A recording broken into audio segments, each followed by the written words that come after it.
In the cold stone houses and wooden huts scattered across the medieval world, sleep was not the straightforward, uninterrupted 8-hour affair we expect today, but rather a fragmented and curious dance with the dark, shaped by necessity, superstition, religious beliefs, environmental pressures, and social norms that seem bizarre to the modern mind. In those days when the sun set and candles or oil lamps were costly or scarce, nightfall arrived like a heavy curtain and signaled the first opportunity for rest. But what followed was not one long slumber, but two distinct phases of sleep known as first sleep and second sleep, a pattern well documented in historical texts, court records, and the diaries of scholars and monks. This segmented rest meant that a medieval person would often retire shortly after dusk, sleep for several hours, then wake around midnight for an hour or two, during which they might pray,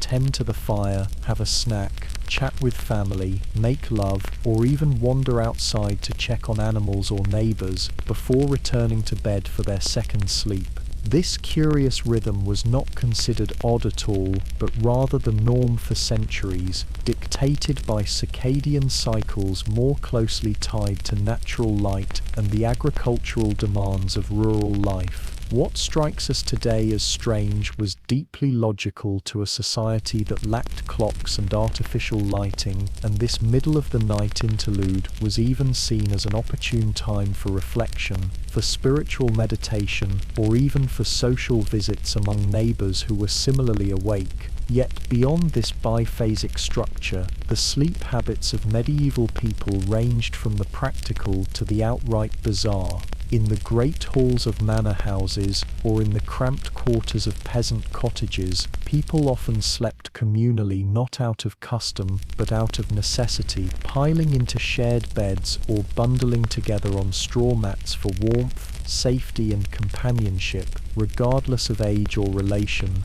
blurring the boundaries of personal space and privacy.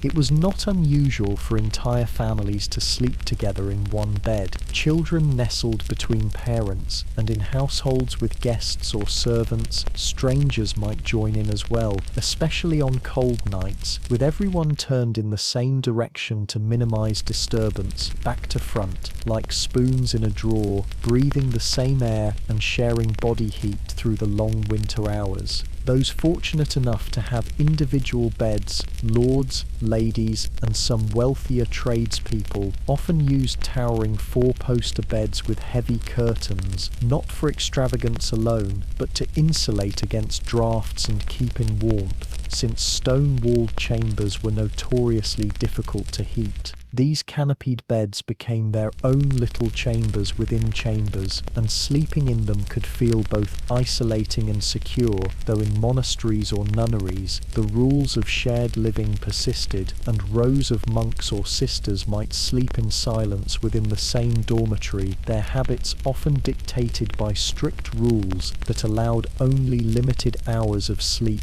and required rising in the middle of the night for vigils or prayers. Nighttime was not entirely for sleep then, and neither was sleep entirely sacred. Many people feared what the dark could bring, not only in the form of thieves or invaders, but also demons and spirits, for the medieval night was populated in the imagination with entities such as the succubus or incubus, figures believed to visit sleepers with unholy intent, and it was common practice to ward off such visits with charms, crucifixes, herbs such as rosemary or lavender, or prayers said before bed, often repeated rhythmically to lull the mind into sleep.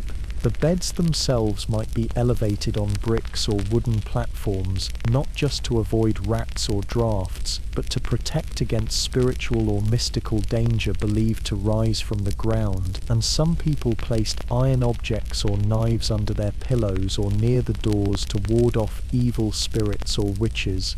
Another peculiar but common medieval practice was the phenomenon of bed sharing, even among travelers and strangers, especially in inns where sleeping arrangements were communal and space was limited. Travelers would arrive and be shown to a bed already occupied or be expected to share with fellow guests, often sleeping fully clothed for warmth and modesty. This was not considered indecent, but simply the cost of travelling in a time without widespread accommodation, though stories and complaints from travellers suggest that such arrangements could lead to uncomfortable or even comical situations, such as being kept awake by the snores of a stranger or the presence of lice. Hygiene was a significant concern, though one that varied dramatically by region, season, and class. Bathing was infrequent in winter, and linen sheets were often used in wealthier homes to provide a layer between the body and coarse woolen blankets, but for most peasants, a straw mattress and woolen blanket sufficed, and the smell of the bed was not something to be easily escaped. Straw was often mixed with herbs to mask odour and discourage pests, though over time the straw would become matted and filled with insects, needing replacement every few months. Peasants might also sleep in clothes worn during the day, changing little or not at all, particularly in winter, when removing garments at night was both unnecessary and dangerous to health. In warmer months, sleeping arrangements shifted. Some people would sleep outdoors, in barns, under trees, or even on rooftops where breezes made the stifling heat bearable. Summer nights in cities could be particularly uncomfortable, as narrow alleys and packed tenements trapped heat and odour, and so families would seek refuge in gardens, on porches, or even inside churches if allowed, which were often cooler due to stone architecture and shaded interiors. Sleep was flexible then and responsive to climate and circumstance, and in rural areas, shepherds and field workers adapted their rest to the rhythms of labour, sometimes napping during the day when conditions allowed and rising in the early hours to begin chores. Napping during the day was not stigmatized, but rather understood as necessary recovery from long or interrupted nights, especially during seasons of harvest or lambing. In contrast, among the nobility and clergy, the structuring of the day was often more rigid, organized around canonical hours and religious observance. Monks followed a rule, such as the Benedictine rule, which prescribed exact times for waking, prayer, labor, and rest, often resulting in sleep broken into multiple segments, with the first sleep ending well before dawn and the day beginning in darkness. The association between sleep and morality was also pronounced in medieval Europe, where sloth was considered one of the 7 deadly sins, and excessive sleep was frowned upon as a gateway to spiritual decay. Priests warned against overindulgence in sleep, associating it with temptation, vulnerability to sin, and a weakening of the soul's discipline. Sleepwalking and sleep-talking were interpreted through a religious lens, with some believing such phenomena indicated possession or spiritual unrest. Dreams, too, were not simply dismissed as subconscious nonsense, but were mined for meaning, viewed as messages from God, the devil, or omens of events to come. Books of dream interpretation circulated alongside religious texts offering explanations for symbols seen in sleep, such as water signifying trouble or horses indicating travel, and people might wake from a troubling dream and alter their plans for the day accordingly. Some households even kept dream books near their beds, alongside psalters or rosaries, creating a blend of spiritual discipline and psychological speculation. This blending of superstition and belief made sleep a mystical activity as much as a physical one, and the position of sleep could be just as meaningful as its timing. People were encouraged to sleep on their right sides, believed to be healthier, and to avoid sleeping face up, which was associated with death or vulnerability to evil spirits.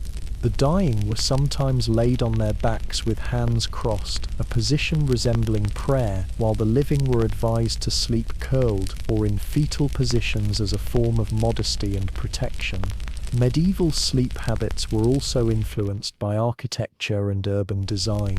In cities, the narrow, crowded layout meant that noise travelled easily, and people became accustomed to sleeping amid sounds we would find intolerable: roosters crowing, dogs barking, neighbours arguing, bells tolling the hours. There was little expectation of silence, and those who needed quiet might resort to stuffed ears or nightcaps pulled low over the head. Sleep was not something pursued in perfect stillness, but something adapted to chaos, interruption, and the reality of thin walls and communal life. In country areas, the danger came less from noise and more from the wild: wolves, bandits, or vagrants, and families might keep weapons or tools within reach of their beds. Lighting, too, was precious and used sparingly.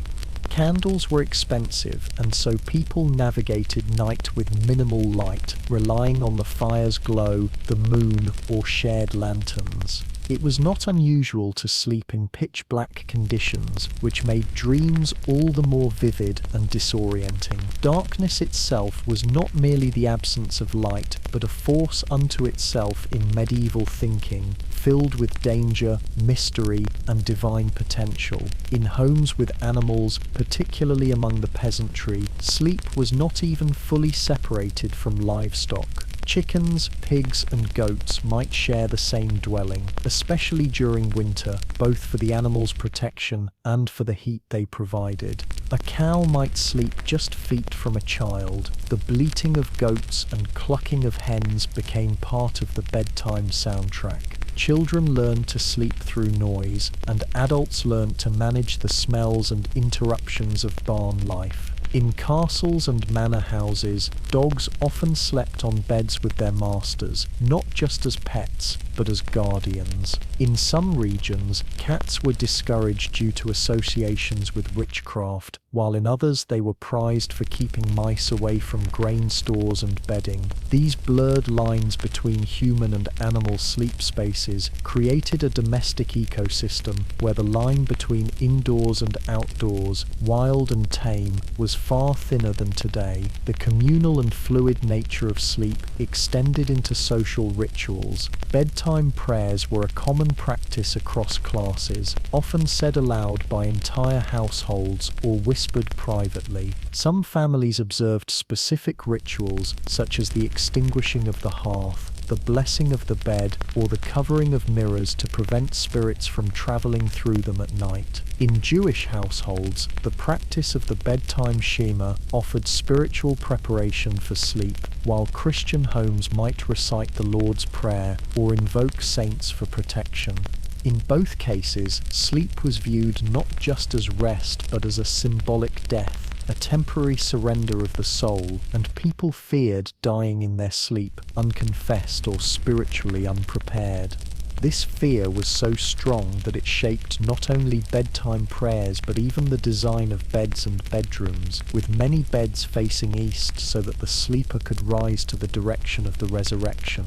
Midwives and healers might offer sleep remedies for the restless, mixtures of honey, vinegar, poppy or ale, while chronic insomnia was considered either a spiritual affliction or a sign of madness, sometimes requiring pilgrimage or penance for relief. In sum, medieval sleep was a deeply social, spiritual, and adaptive practice. It was not bound by our modern concepts of time, silence, or space, but was governed by natural rhythms, religious duties, community norms, and environmental factors. It shifted with the seasons, the architecture, the presence of animals, the obligations of labor, and the ever-present fear of the supernatural. People did not expect sleep to be easy or uninterrupted, nor did they isolate it from other parts of life. It was a public and private ritual, a moment of vulnerability and communion, shaped by beliefs we now find strange, but which made perfect sense to those living in a world lit by fire, regulated by bells, and filled with mysteries that crept in after dark. Through their fragmented nights and layered bedding, their prayers and dreams, their crowded rooms and haunted silences, medieval people shaped a culture of sleep that was as rich, complex and peculiar as any other part of their world, one that reminds us how even the most personal act, lying down to rest, is profoundly shaped by the time and place in which we live.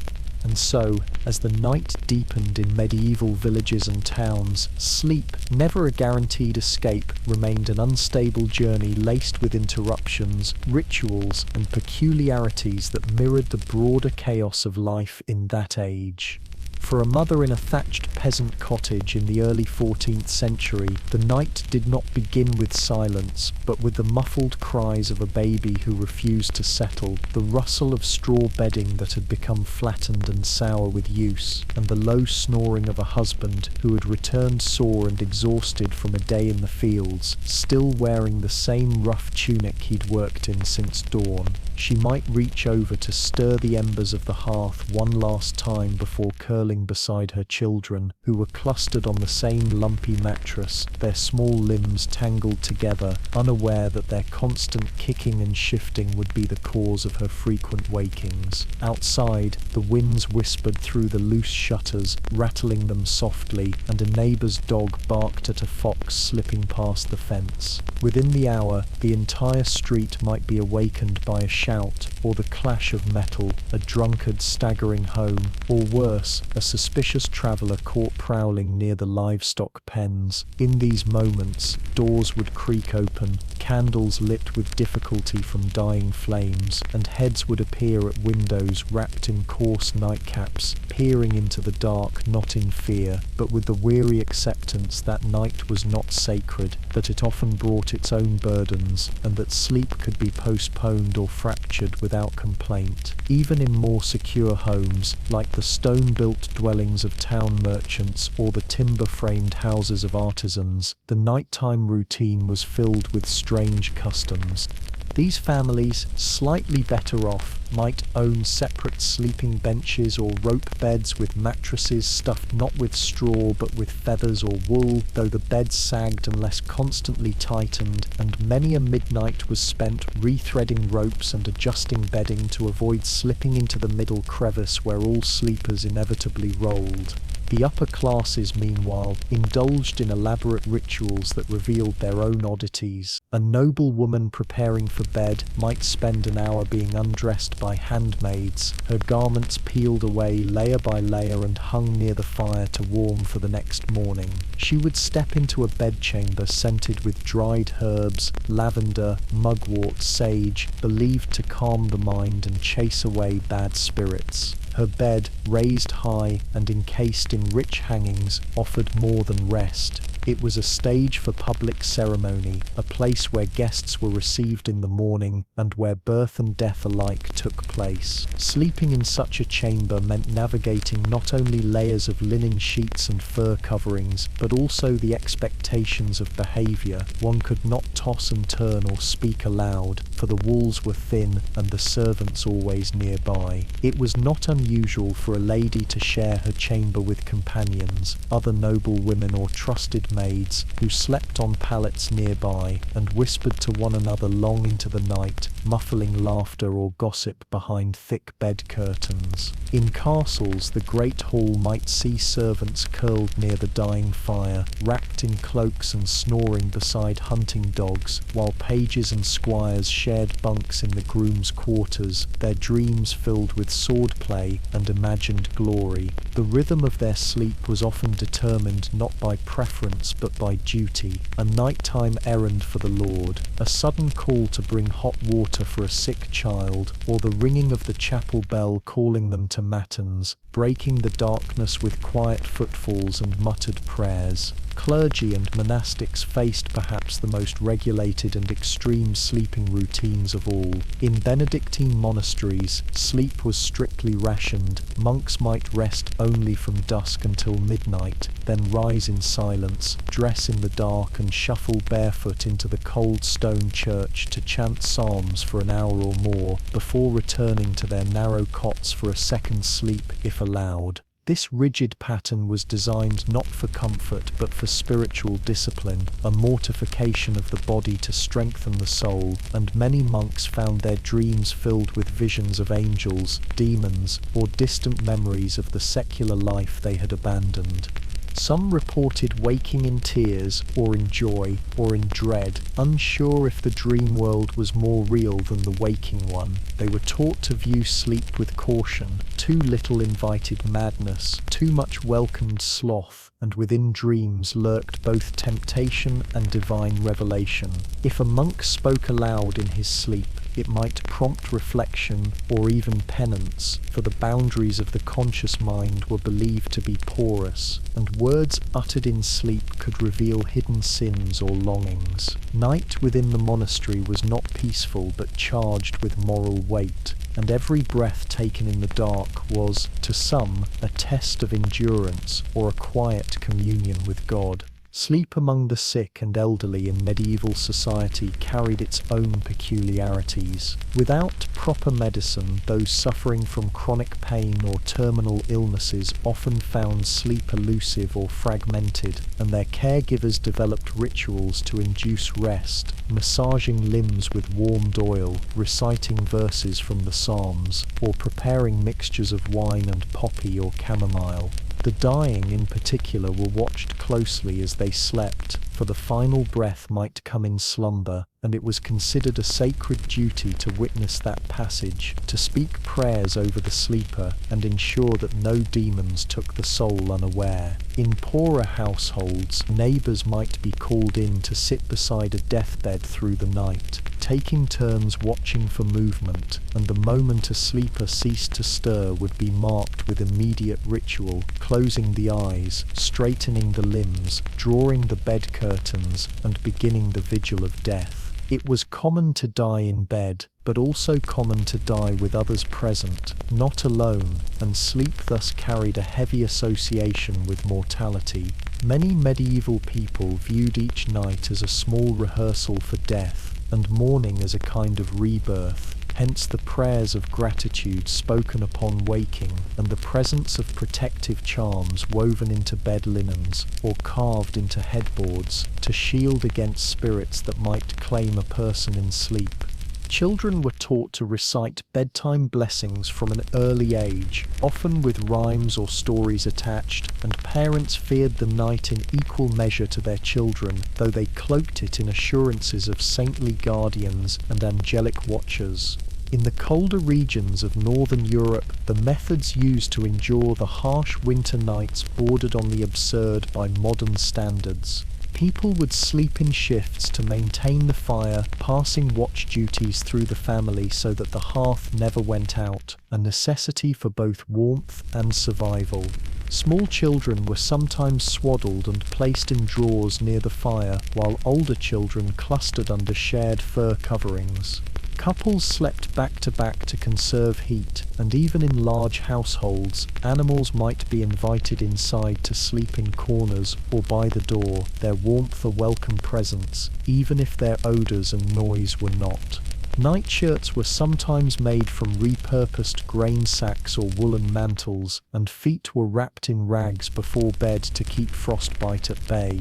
There are even accounts from rural chronicles of people sleeping with heated stones wrapped in cloth tucked into their beds, an early medieval version of the hot water bottle, passed down from person to person as they took their turns under the covers. Windows where they existed were shuttered and stuffed with moss or straw to keep out drafts, and beds were often positioned away from exterior walls to avoid the cold. In such circumstances, sleep was not a luxury but a tactical operation, designed around survival and family logistics, and any disruption, a sick child, a prowling wolf, a creaking beam in the roof, meant everyone stirred, a communal response shaped by necessity. In the cities, however, where space was tight and noise omnipresent, people became attuned to a different kind of sleeping culture, one in which interruptions were expected and incorporated. In London or Paris, it was not unusual for someone to be awakened by the night watch calling the hours, or the rattle of cart wheels on cobblestone as bakers began their pre-dawn labours.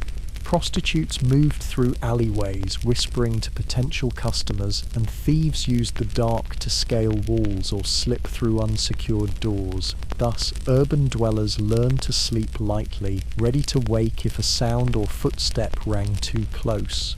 Nighttime in cities bred a form of alert sleep, where people developed an internal clock tied not to silence, but to specific noises that marked the passing hours. Even taverns might stay active late into the night, with music and laughter filtering through shutters, and neighbors learned to sleep through celebration as readily as they did through violence. Some slept on floors, others on benches or hammocks hung across narrow rooms, while apprentices and servants curled up near their masters, often the last to sleep and the first to wake. Beds, if they existed, were rotated, one person sleeping while another worked, and night was not an equalizer, but a continuation of the same imbalance and hierarchy that ruled the day. Still stranger were the sleep customs associated with festivals or fasts. During long vigils or feast days, people might remain awake through the night, sustained by song, storytelling, or ritual, and collapse into exhausted sleep only once dawn arrived. Pilgrims en route to holy sites often slept on the roadside, in churches, or huddled in groups for protection, their rest broken and weary, shaped by the journey's demands. Carnivals and midsummer festivals blurred the line between day and night entirely, with people sleeping in the grass, in boats, or beneath temporary tents erected near town squares. And yet, amid this inconsistency, sleep still remained a vital and sacred act, one that reflected the medieval mind's capacity to merge the practical with the spiritual, the social with the supernatural. Whether in the straw-strewn corners of a peasant hut, or the embroidered linens of a nobleman's chamber, whether in cloistered silence or amid the clamour of city bells, sleep in the Middle Ages was never merely rest. It was a window into their world, revealing fears, hopes, habits, and an ever-present intimacy with the unknown rhythms of darkness. Even in the shifting margins of medieval life, among the travelling actors, beggars, lepers, and outlaws who lived outside the walls of proper society, sleep followed strange, irregular patterns shaped by the harshness of the road and the constant watchfulness required to survive. Wandering minstrels might sleep in barns with horses or on the floor of alehouses after providing entertainment to a crowd that paid them with coin or food. Lepers, pushed to the edges of villages and confined to rotting huts or shelters near graveyards, would sleep in communal clusters for warmth, wrapped in filthy rags, kept awake by the pain of their condition or the sounds of night creatures that prowled the fringes of the living world. For such people, nighttime was rarely restful and always uncertain, and the act of sleeping at all was one of stolen luxury rather than routine. Many of these individuals learned to sleep sitting up, backs against walls, sticks in their hands, or cloaks drawn tightly over their heads, alert for the rustle of danger. Thieves, meanwhile, mastered the art of intermittent dozing, their ears finely tuned to the breathing of others or the creak of doors, knowing that sleep could cost them their life or their haul. Midwives and healers too often lived in interrupted cycles of rest, summoned at all hours to assist with childbirth or tend to the sick and dying, and they became experts in the power of brief naps, catching slivers of sleep between emergencies and waking rituals, often sleeping beside the very people they treated, heads resting on the corners of beds or curled beside fires in kitchens, hands still stained with herbs or blood. And even these women, whose relationship with the night was one of work rather than rest, often spoke of dreams, of visions they saw in sleep that foretold illness or healing, of encounters with saints or symbols that guided their hands in waking life. Children, too, experience the strangeness of medieval sleep from their earliest years, swaddled tightly in infancy and placed in cradles or nestled into the crooks of parental arms. Their sleep was punctuated not by lullabies alone, but by the groans of elders, the barking of dogs, the quiet murmurs of prayer. In large households, children might be put to sleep in shifts, older siblings tasked with rocking the cradle or reciting the prayers that calmed night terrors, which were often blamed on evil spirits or the wandering souls of the unbaptized dead. A child waking in the dark screaming was not merely a disturbed sleeper, it was someone at risk, someone who might have been touched by a spirit or tormented by sin. Superstition ran deep, and mothers often hung amulets, holy medals, or even animal bones near the cradles to ward off malevolent forces. Some families placed bread under the child's pillow, or a prayer written on parchment, rolled tight and sewn into a pouch around the neck. Believing it would keep nightmares at bay, dreams were never innocent. They were omens, warnings, and messages, and even a child's whimper in sleep could lead a family to seek the wisdom of a local priest or cunning woman. Some children were taught to sleep with one hand over their heart and one under their head to prevent the devil from sitting on their chest, and if a child died in the night, the bed, blanket, and even the straw were burned out of fear that death would linger in the objects, waiting to claim another. In the grander households, sleep was often complicated by courtly expectations and political maneuvering. Royalty and their courtiers did not simply sleep for health. They slept as part of ceremony, and the king's rising and retiring were public acts, observed and attended by trusted retainers. The bedchamber was a semi-public space where power was negotiated in whispers, where secrets were traded between silken sheets, and where sleep was often interrupted by the weight of duty. A queen might be woken in the middle of the night to hear news of a border skirmish or a miscarriage among her ladies. A noble might be summoned from sleep to stand watch at the ramparts or sign a hastily written decree.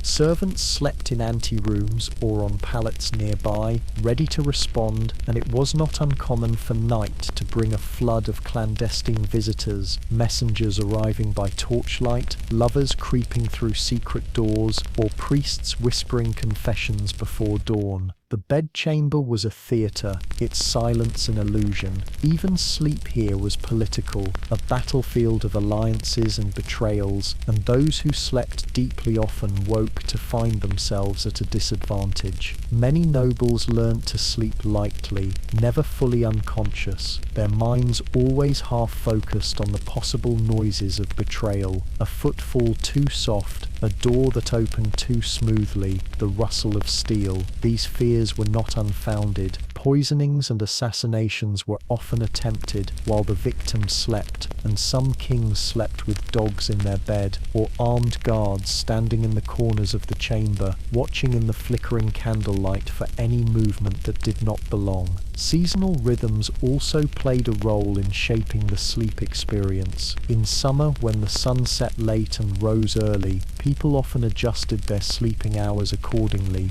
working long into the evening and rising before dawn. Sleep was compressed, lighter, sometimes postponed until the heat passed. But in winter, especially in the far north, nights stretched endlessly, and sleep became deeper, heavier, sometimes extending for 10 or 12 hours, interrupted only by bodily needs or religious obligations. Some families even developed a form of winter hibernation, reducing their food intake and movement to conserve energy, wrapping themselves in layer upon layer of clothing and sharing body heat under vast mounds of bedding. These long nights were both a blessing and a curse, providing rest but also inviting melancholy and madness. darkness bred strange dreams and eerie stories, and in the deepest parts of winter, some people believed that the veil between the living and the dead grew thin, and that restless spirits wandered homes, slipping between sleeping bodies, whispering into ears, causing sleepwalking or fits. Wives tied their husbands' wrists to bedposts to keep them from wandering. Parents watched their children closely for signs of unnatural sleep, eyes fluttering too much, breath slowing too suddenly, and prayed that no night spirit had taken them. During these months, it was common to burn incense at night, even at great cost, or to recite long prayers that echoed through the frozen rafters and mingled with the howling wind. It is no surprise then that sleep, for all its physical necessity, was always tangled in emotion. People feared it, yearned for it, and blamed it for things they could not understand. They wrote about it in poems and songs, described it in medical treatises and theological debates. The boundaries between sleep and death, between dream and prophecy, between rest and temptation, were so thin that a man might wake from a vision and change the course of his life. A woman might dream of drowning and insist on having her house blessed. A bishop might dream of fire and preach repentance from the pulpit the next morning. These dreams were recorded in journals and monastery chronicles, cited in court records, and passed down as oral tales. And while modern minds might interpret these dreams as psychological artifacts, the medieval person believed they were real messages, real warnings, real glimpses into the workings of heaven or hell. Some believed that the soul left the body during sleep and travelled, guided by angels or tricked by demons, returning in the morning wiser, changed or corrupted. If someone awoke changed, quieter, crueler, or more pious, people looked to the night for answers. Dreams could convict a man or clear him. They could save lives or lead to exorcisms. They were not just images, they were events. Even court cases occasionally involved sleep. A person accused of theft might claim he walked in his sleep, that he'd woken to find stolen goods in his hands and had no memory of the crime. Another might claim that a vision in sleep had shown them the location of a hidden treasure, and if found, the church would investigate whether the dream had come from God or from the devil. People testified about things seen or heard in sleep, and in some cases such testimony was taken seriously. Clergy wrote long texts exploring the ethics of dreams, the dangers of trusting sleep too much, and the need for spiritual protection during the vulnerable hours. Sleep became a battleground between good and evil, where the soul, temporarily separated from the distractions of the flesh, could be swayed or tested. And so before bed, people confessed sins, forgave enemies, and spoke blessings aloud to their sleeping kin, asking for peace not only in body but in spirit. No one went to bed without some fear, some hope, some tiny ceremony of preparation. Even lighting a single candle and placing it at the foot of the bed, or whispering the name of a saint, carried immense power. The darkness was never empty, and in the same way that every class and calling had its own sleeping customs, so too did each region reflect unique habits tied to local climate, resources, and beliefs. In Mediterranean towns, people often slept on rooftops during hot months, arranging mats and cloths under the stars, their sleep interrupted by the buzz of insects or the cries of animals. In the colder alpine regions, entire villages might build communal sleeping barns for the winter, packing people together by age and family, rotating sleeping positions each week to prevent arguments. In some Slavic communities, women slept together in one room and men in another, their sleep schedules staggered by chores and rituals. In Irish monasteries, it was common for monks to sleep with one hand gripping their rosary, even as their fingers grew stiff in the cold, while in Moorish Spain, scholars described sleep as a divine pleasure to be enjoyed slowly, interrupted by periods of poetic thought or quiet study. In all these cases, the idea of 8 uninterrupted hours alone in a silent room would have seemed not restful but suspicious, even dangerous. Sleep was not supposed to be solitary, it was a shared human ritual, noisy, vulnerable, holy, and uncertain. Thus the medieval world, with all its clamour and cold, its flickering lights and superstitions, its crowded beds and whispered dreams, built a culture of sleep that was intimate and strange, always performed in the shadow of greater things: death, sin, prophecy, hope. Every night, as the sun fell and the world turned inward, people entered the same dark, unknowable place, not with certainty, but with a collection of customs, fears, and comforts gathered over centuries. And though the fire might fade, the room might freeze, and dreams might turn to nightmares, they did what they had always done: closed their eyes, trusted to prayer or ritual or luck, and let themselves fall into sleep. That oldest mystery, over and over, night after night. And while the privileged had their chambers, their silk sheets and embroidered pillows, the majority of medieval people, the farmers, artisans, tenants, and labourers, went to sleep each night with a kind of bone-deep fatigue that silenced the mind before rituals could even begin, collapsing into sleep as a surrender more than a sacred transition. After days spent in toil, bent over the fields or hunched at looms, covered in grime, they often went to sleep without undressing, shoes left near the door, only if they were too caked in muck, clothes loosened but not removed, hair uncombed, limbs aching. The bed, if it could be called that, was often no more than a wooden frame strung with ropes or leather straps beneath a stuffed sack of straw, wool, or rags. In the colder seasons, entire families piled into the same bedding arrangement, and it wasn't uncommon for 3 generations to sleep shoulder to shoulder, grandparents, parents, children, stacked together by necessity and rhythm. A husband and wife slept flanking the children, both to protect them from night's chill and to keep them from rolling too close to the hearth or wandering off in their sleep. Flat stones warmed earlier in the fire and wrapped in cloth were placed under blankets near the feet.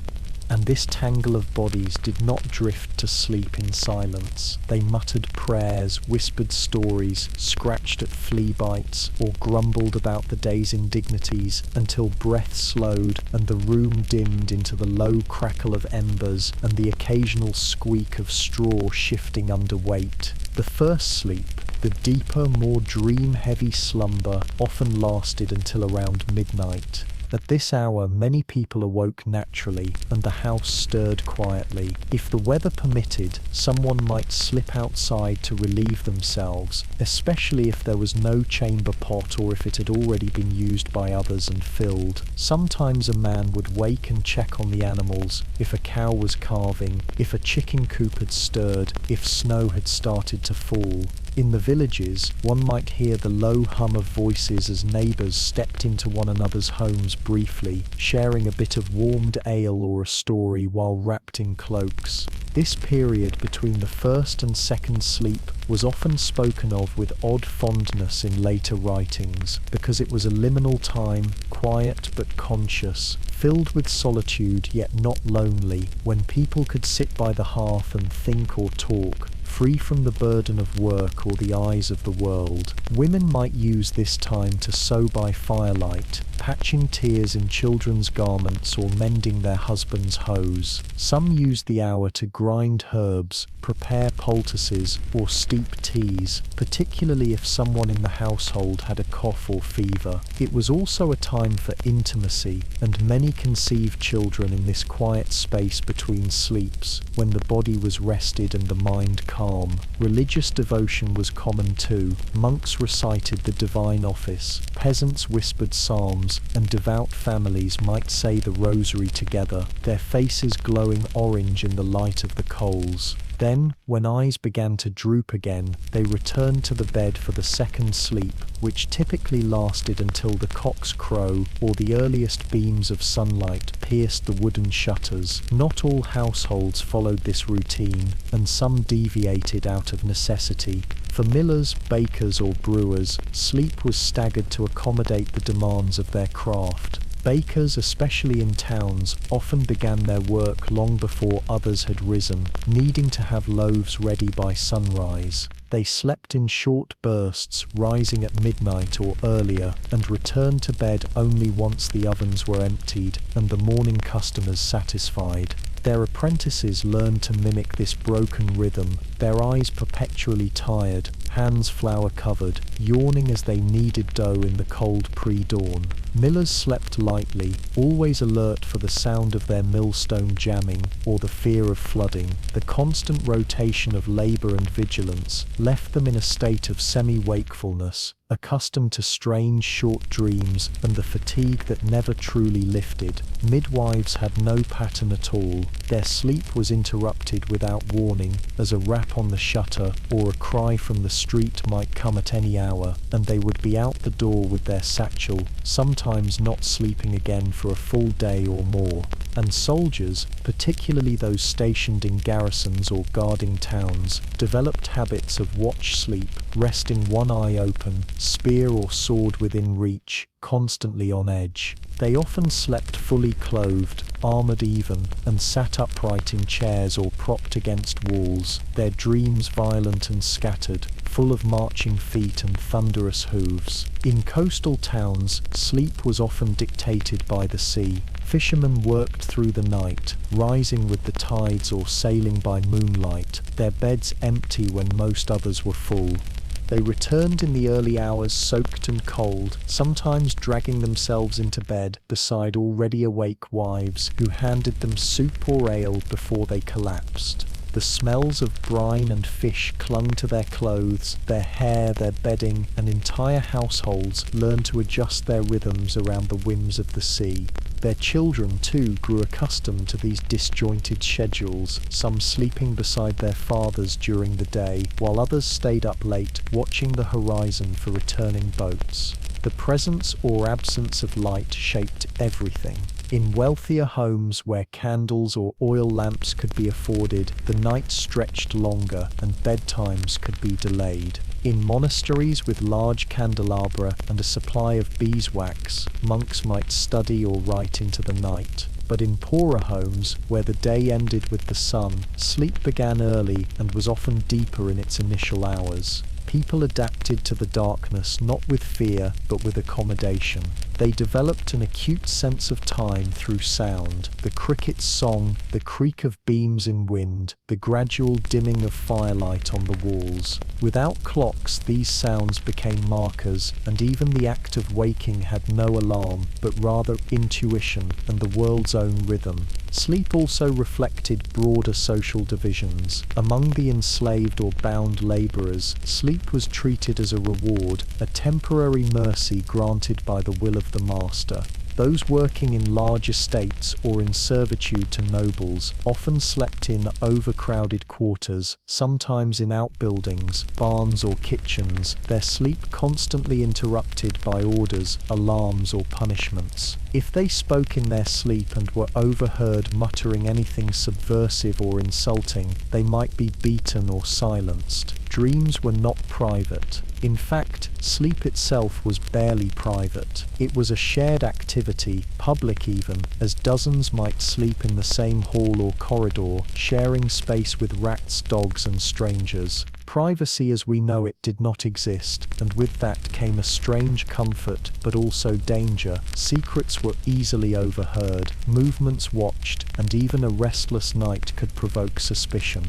There were stories of witches being identified by sleep habits, sleeping too still or too much, or with eyes half open, and of supposed saints being recognized by their ability to sleep peacefully on hard stone floors or through loud storms. People read meaning into everything. A man who thrashed in sleep might be thought guilty. A woman who never dreamt might be called soulless. Sleep, like everything else, was judged. As the years moved forward and towns grew, the development of inns and way stations for travelers gave birth to new sleeping arrangements entirely foreign to the solitary hotel rooms of the modern age. Inns housed dozens of people to a room, each guest paying for a space on a shared bed or a place near the fire.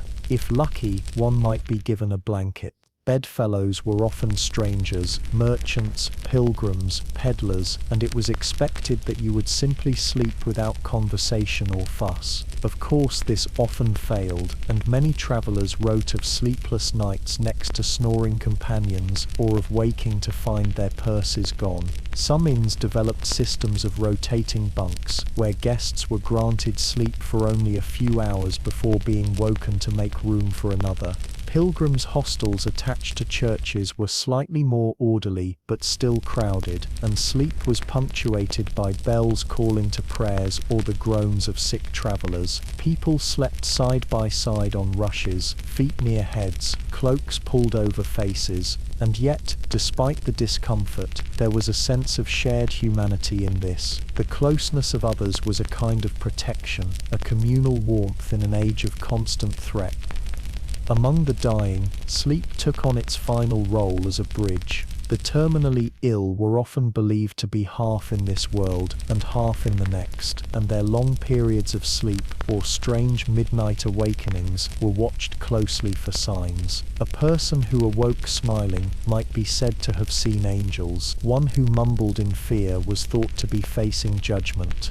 Clergy were summoned to watch the final sleeps, to bless and forgive, and sometimes families would wait silently for hours, listening to the breath of the dying. In the moment of passing, the bed would be stripped, windows opened to allow the soul to leave, and water thrown out so that no spirit lingered in the house. In monasteries, death in sleep was considered a gift, a holy reward, and monks prepared for it daily, living each night as if it might be their last, and for many it was. Medieval life was fragile. Illness struck quickly, and a headache could become a fever, a death sentence. Sleep was never guaranteed to end in waking. And yet, despite all this, despite the fear, the discomfort, the communal chaos, people still laid down every night with a certain trust. They slept in the arms of loved ones, or in straw beside oxen, or alone in cold chambers echoing with wind, hoping that dreams would come, or not come, or bring something useful.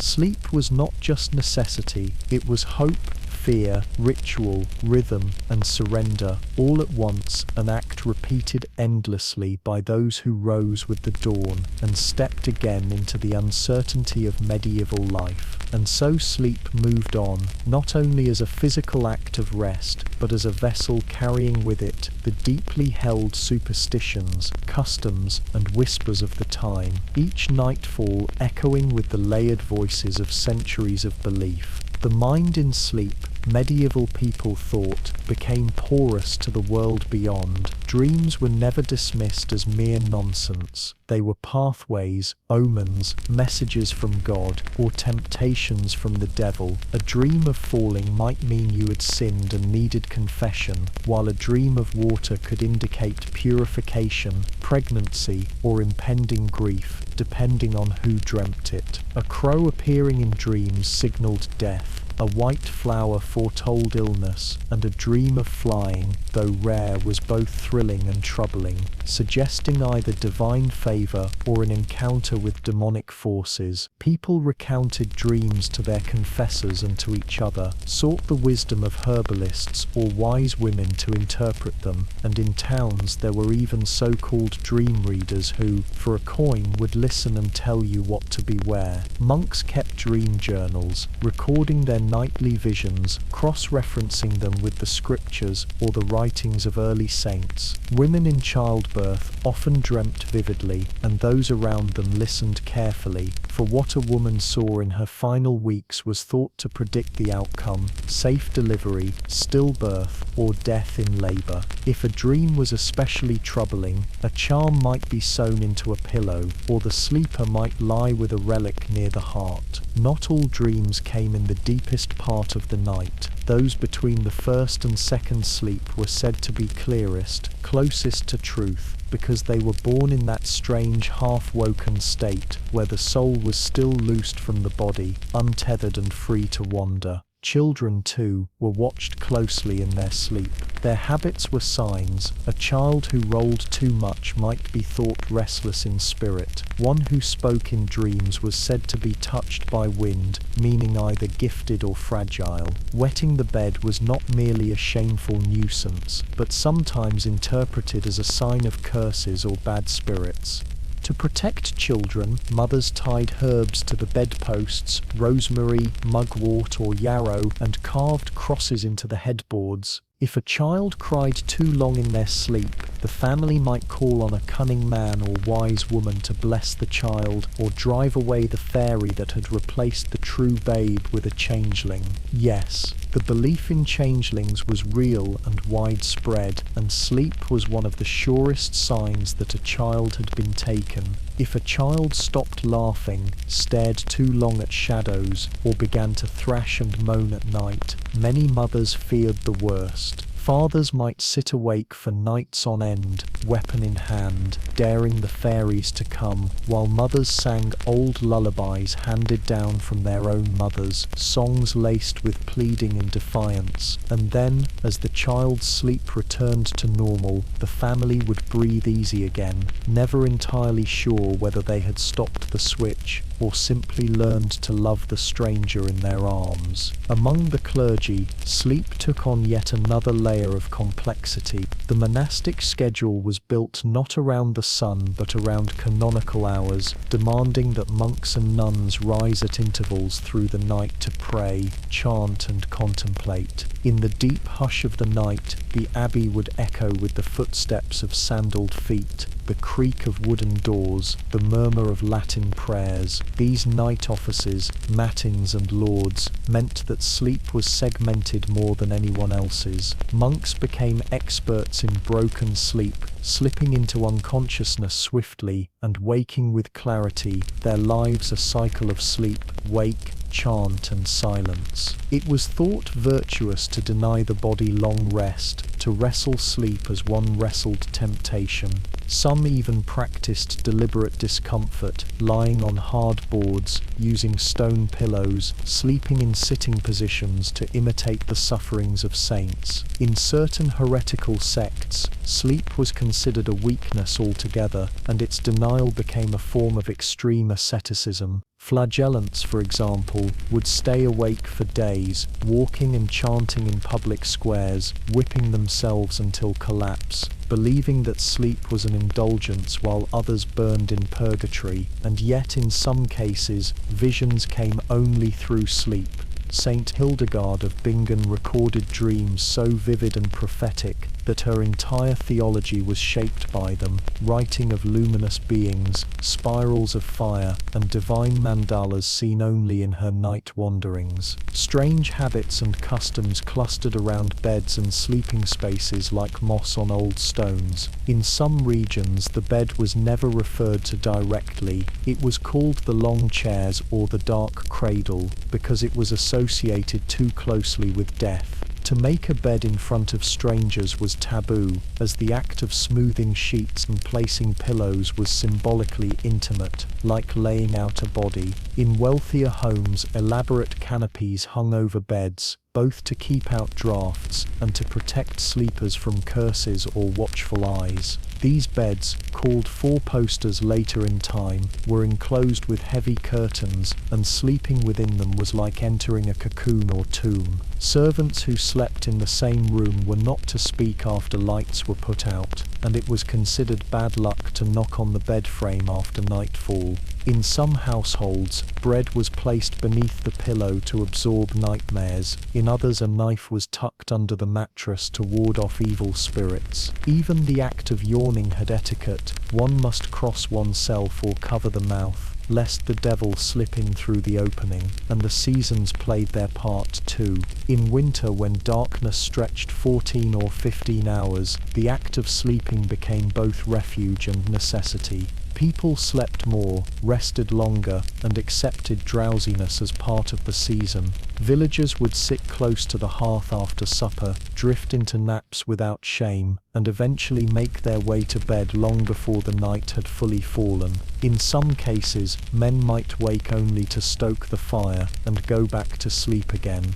The lack of sunlight affected moods, and what we would now recognize as seasonal depression was simply considered a winter temperament, slower, sadder, more prone to longing dreams. In summer, by contrast, people slept less, and sleep came in odd hours, naps in the heat of the afternoon, or quick rests in the hay during long harvest days. It was not unusual to see someone asleep on a bench outside a tavern, hat over eyes, or a woman dozing while spinning wool beneath a tree. People grabbed sleep where they could, not always in the bed, not always at night. Shepherds slept in fields, heads on dogs, travelers slept in stables, soldiers slept in trenches or behind shields. The idea of one fixed sleeping space was more a luxury than a norm. Sleepwalkers were both feared and pitied. A person found wandering at night, eyes open but unaware, might be considered bewitched or blessed, depending on the context. Some tied themselves to bedposts to avoid walking into danger. Stories abounded of sleepwalkers walking across rooftops, climbing trees, or wandering into forests, never to be seen again.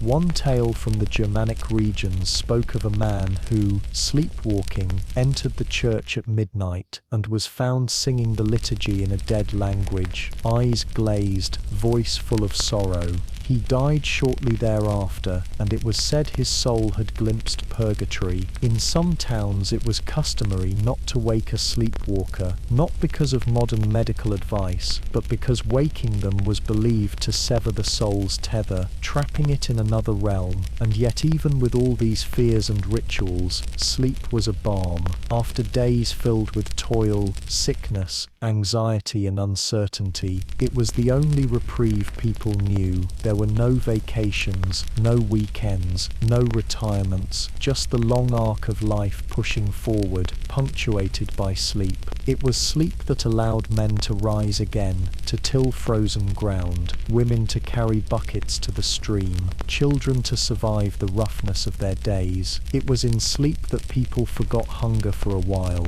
ignored pain, and let grief loosen its grip. And in those hours beneath rough spun sheets, surrounded by breath and rustling straw, they dreamt not of better worlds always, but of familiar ones, warm bread, a child's laughter, a sunlit meadow. These were the images that kept people moving, that made the cold mornings tolerable and the harsh days endurable. For all its discomforts, medieval sleep held something precious, an intimacy with the night, with the self, with time itself. It was both an escape and a confrontation, a return to the body and a release from it. In castles and cottages alike, in monasteries and inns, in ships tossed at sea and under stars in open fields, people closed their eyes and surrendered to sleep, trusting it would carry them safely to morning. And when it didn't, when sleep became permanent, then the world prepared the body for its final bed, the burial shroud a final blanket, the coffin a silent chamber, and prayers whispered like lullabies over the still form. In this way, sleep and death were sisters, moving hand in hand through medieval life, each shaping how people lived, worked, feared, hoped, and ultimately remembered. Even as centuries passed and the medieval world evolved through subtle revolutions in faith,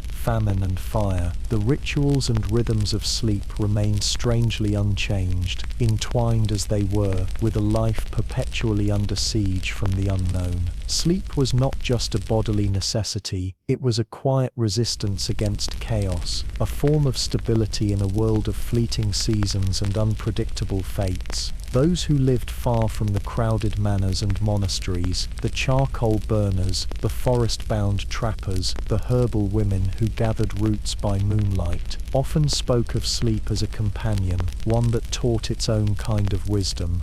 These people, often feared or misunderstood by villagers, lived in closer communion with nature and the night, and their understanding of sleep bordered on the mystical.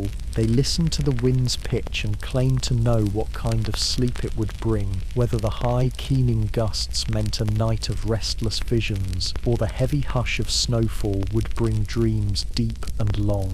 Sleep, they said, had moods of its own, and a wise person listened for its footsteps. They brewed infusions of chamomile, valerian, poppy, or lavender, not only to induce sleep, but to shape the kind of sleep one wanted. A healing sleep, a prophetic dream, a sleep to forget, or one to remember. These concoctions were shared in quiet exchanges behind market stalls, or slipped into a widow's hand with whispered instructions. No one called it medicine. It was older than medicine, older than the doctors in their blood-red robes and university scrolls. It was knowing, passed from mother to daughter, neighbor to neighbor, in times when a good night's rest might mean the difference between madness and survival. In towns and villages where people slept close together, beneath the same thatched roof, on straw mats or low wooden platforms, sleep was a communal act, never entirely private. The sounds of others were part of the experience, the creaking of a spouse rolling over,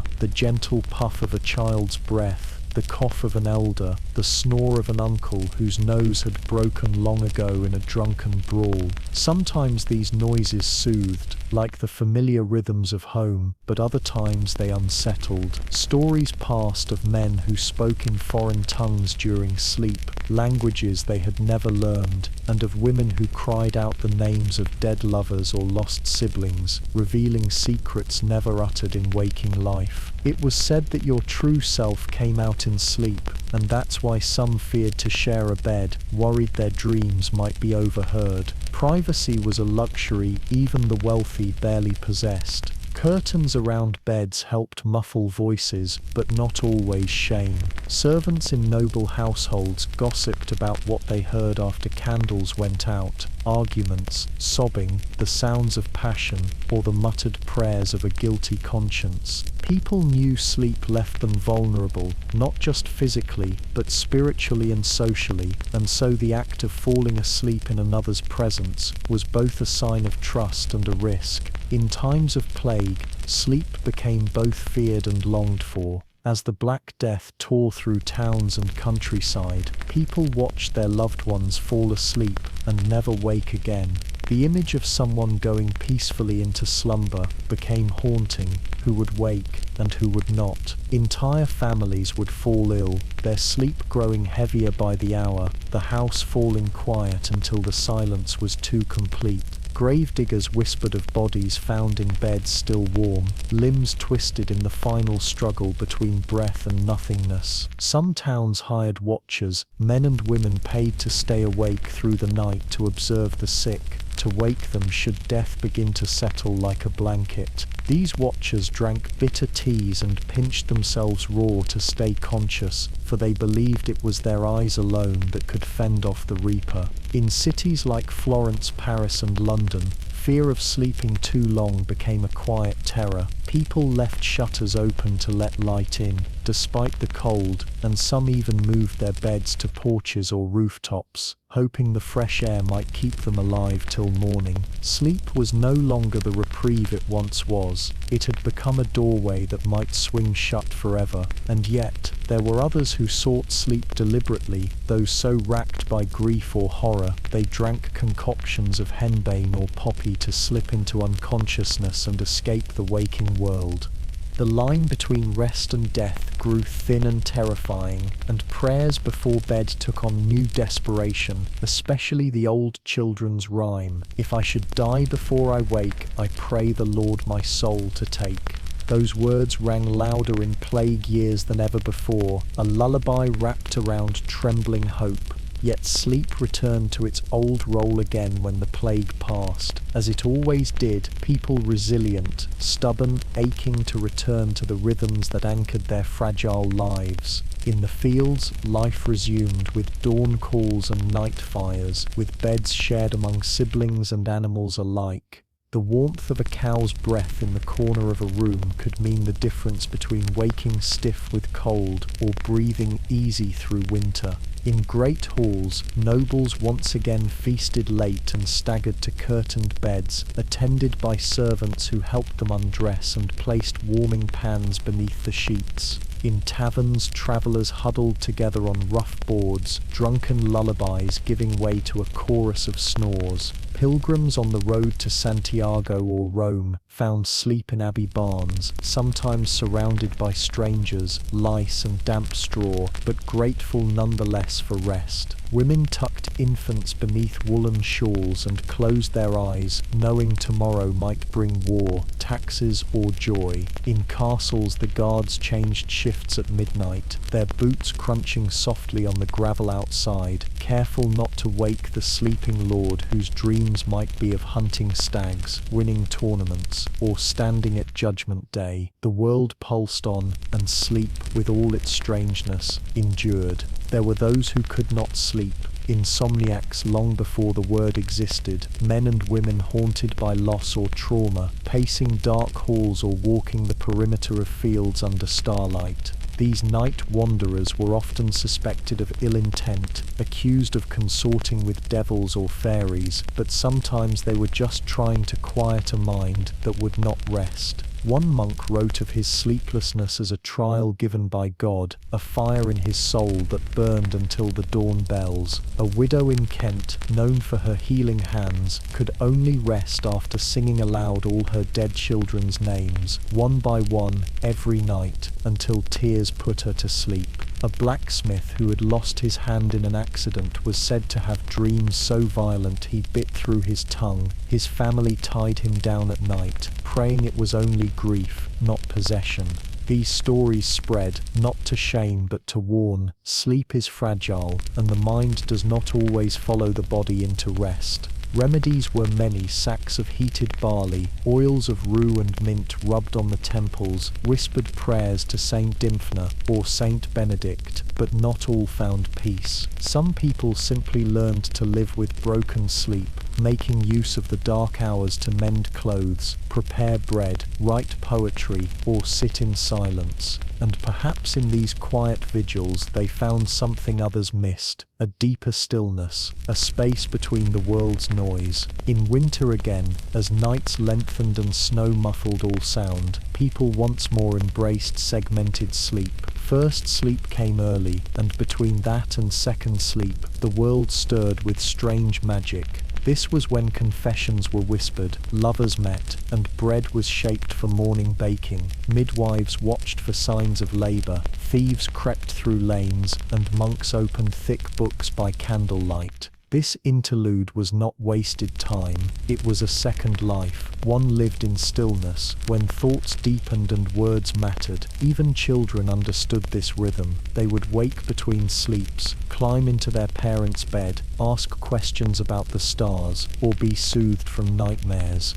And then gently they would drift back again into second sleep, into dreams softer than wool, longer than time. In this way, sleep wrapped itself around the medieval world like ivy on stone, ancient, inescapable, ever-present. It changed with seasons, moods, fears, and faiths, but it never vanished, never ceased to be part of the story. People died in sleep, birthed in sleep, dreamed futures, and remembered pasts in sleep. They shaped their beliefs around it, feared what might come in it, longed for it when it wouldn't come, whether in grand chambers or earthen huts, beneath stars or stone, they closed their eyes and waited for dreams. And through all the centuries, the habits remained, odd, beautiful, and deeply human.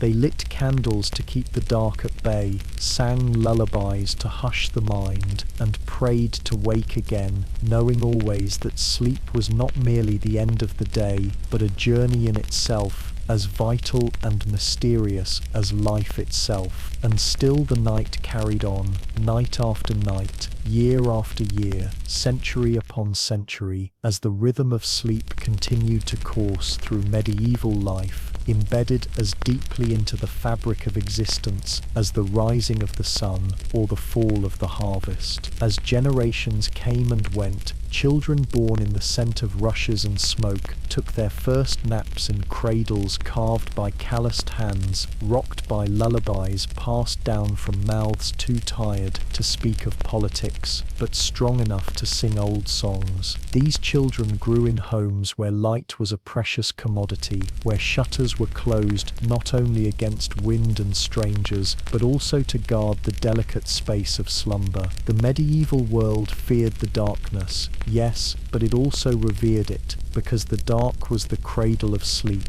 the realm where gods and saints and demons might speak. And thus in small hamlets and grand abbeys alike, sleep was prepared for as one might prepare for mass, ritually, deliberately, and with a mind turned inward toward mystery. Families believed that what was done before bed might shape what happened during the night, and so routines were as sacred as sacraments. The washing of feet, the sprinkling of holy water, the turning of shoes to face away from the bed to prevent spirits from entering the body through the soles. Some placed knives under their pillows to ward off witches, others recited protective psalms or tied charms to bedposts, tiny sachets filled with sage, yarrow, or dried marigold. The very position in which one slept held meaning. Sleeping on one's left side, it was said, could bring nightmares or provoke the devil, while the right side encouraged dreams of angels or saints. Those who died in their sleep were considered blessed, and yet few truly desired such a death, unless age had hollowed out all hope. Sleep and death were siblings, close enough to confuse in the silence of the small hours. In monasteries, sleep was governed by bells and sacred duty. Monks and nuns rarely knew the kind of rest enjoyed by peasants. Theirs was a life of discipline, their nights punctuated by the clang of metal and the whisper of sandal feet across cold stone. They rose in the deep hours to chant matins, their voices rising into vaulted darkness like incense. Then back to bed, briefly, before lords called them again. Their sleep was broken, not by choice or superstition, but by the structure of faith, because even rest must bow to divine schedule. Some embraced this rhythm, claiming it led to lucid visions and divine communion, while others quietly suffered, eyes red with exhaustion. The monastic beds were simple, wooden frames or straw mats, sometimes nothing more than a blanket on stone, and yet many recorded dreams of great clarity, visions of the Virgin or Christ, or spectral warnings meant to be heeded in waking life. These dreams were copied into manuscripts, recorded with care and reverence. Sleep for them was not a weakness, but a sacred state, a gate through which messages from the holy might pass. In contrast, the peasantry experienced sleep as both necessity and escape. For them, a day of brutal labour